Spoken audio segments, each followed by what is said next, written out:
Venho à tribuna essa tarde para fazer um pronunciamento de assunto que acho extremamente importante para o nosso país. Tenho alertado por diversas vezes que o Brasil está perdendo a guerra dos papéis. Tenho sido questionado sobre esta minha visão, diga-se de passagem, bastante realista do país, e que não poderia me furtar de propor mudanças.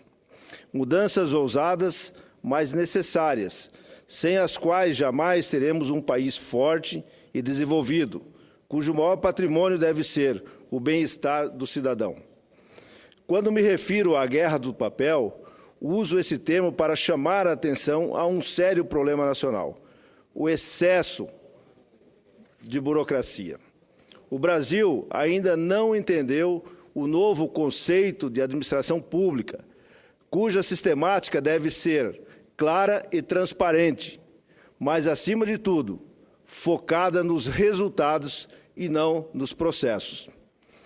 Estamos presos a um modelo completamente ultrapassado, onde impera a desconfiança total na relação administração e administrado, que precisa urgentemente ser substituída pela confiança relativa, como ocorre em países mais desenvolvidos.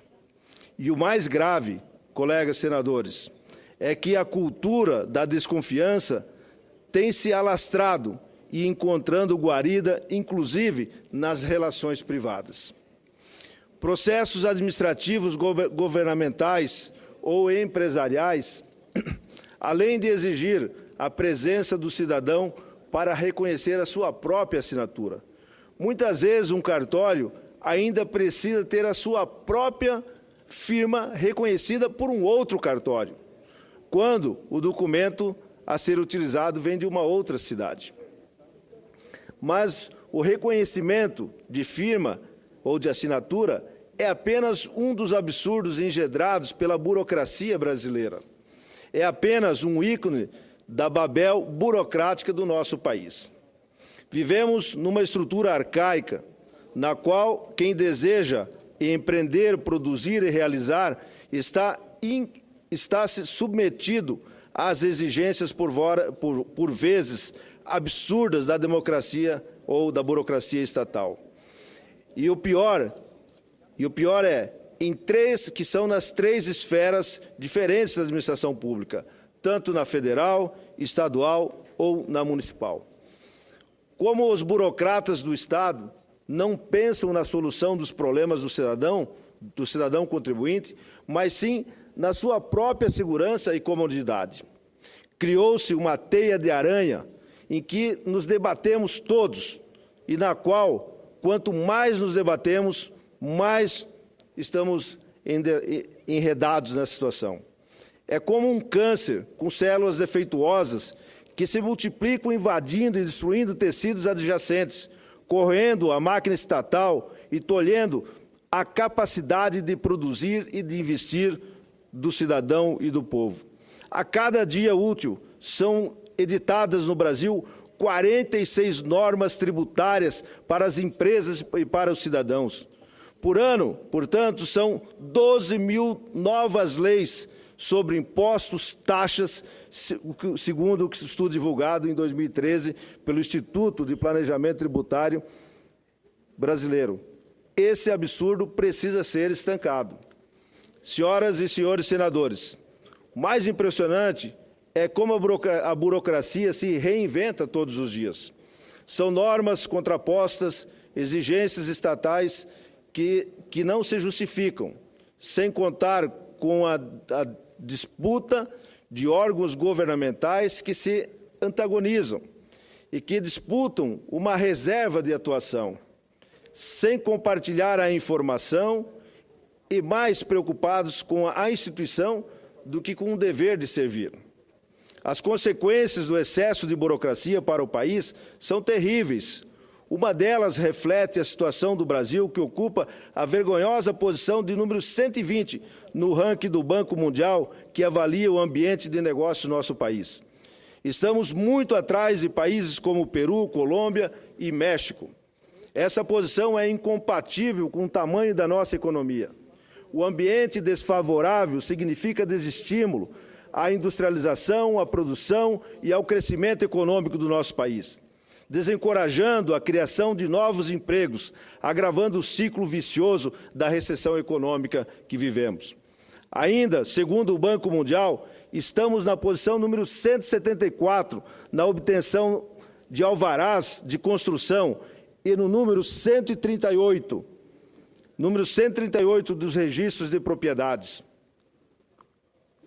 Estudo publicado em 2014, encomendado pela Associação Brasileira de Incorporadores Imobiliários, pela Câmara Brasileira da Indústria da Construção e pelo Movimento Brasil Competitivo, concluiu que dos 5 anos que um imóvel financiado pelo FGTS pode levar para sair do papel, ou seja, do projeto até a entrega, 2 anos são consumidos apenas para os processos burocráticos.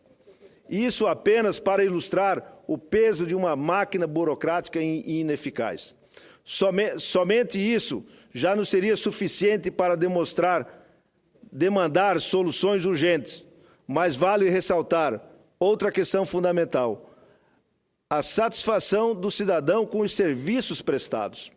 De acordo com a pesquisa da CNI e do IBOP em 2011, existe o censo na população brasileira que, dado o valor dos impostos, a qualidade do serviço público é insatisfatória.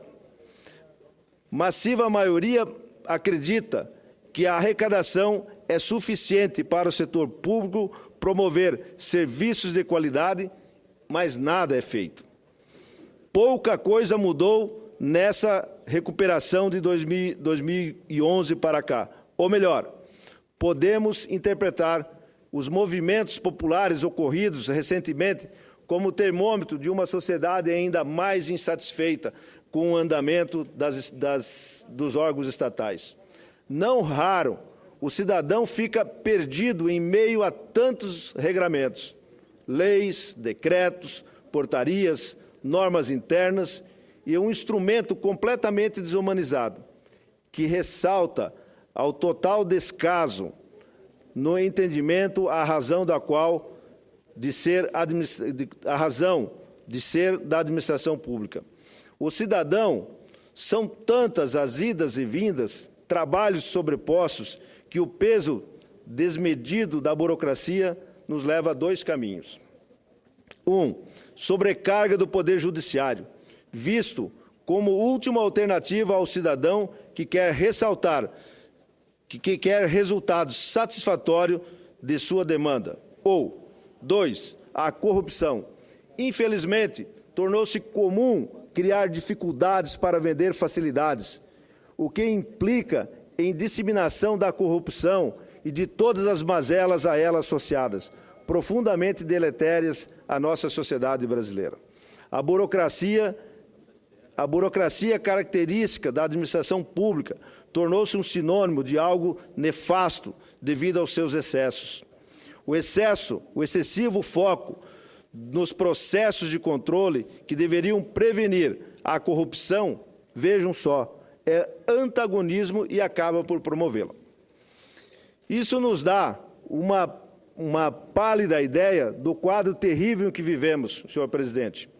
Não foi por outra razão que enviei a Vossa Excelência, no caso o presidente Renan, um memorando no qual propus, a exemplo de outras iniciativas nessa casa, Vossa Excelência, que criasse um grupo de especialistas para estudar e propor o aperfeiçoamento das leis que regem a administração pública brasileira.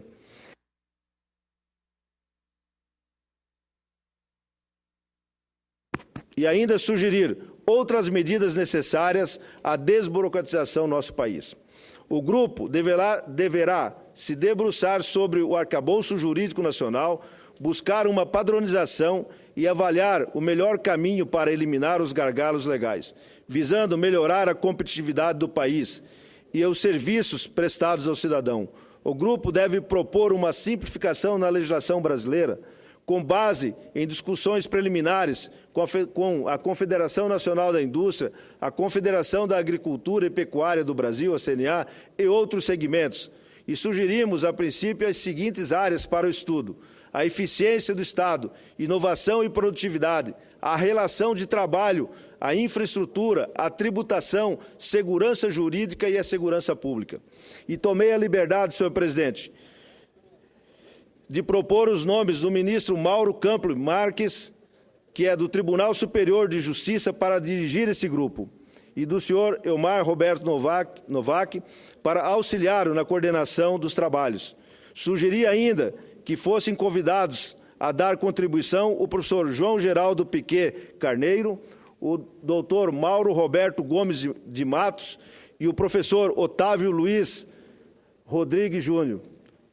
Solicito ainda, senhor presidente, que determine ao advogado-geral do Senado, doutor Alberto Cascais, e o consultor-geral, doutor Paulo Marrom, dessa casa, que proporcione o suporte técnico necessário que esse grupo precisar.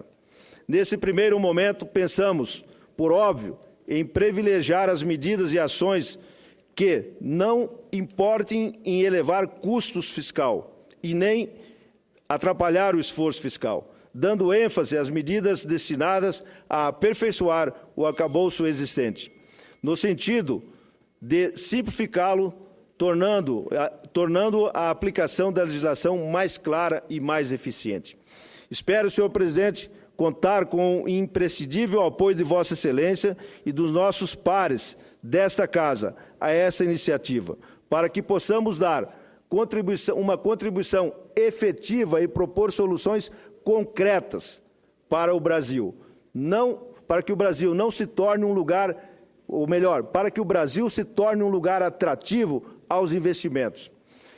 E que possamos viver e trabalhar sem ter que perder horas precisas das nossas vidas em exigências burocráticas absurdas, sem sentido, sem valor prático, que possamos verdadeiramente receber atendimento digno dos órgãos públicos.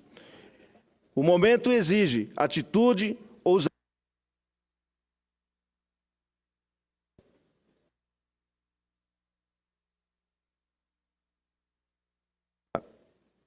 O momento exige atitude, ousadia e perseverança.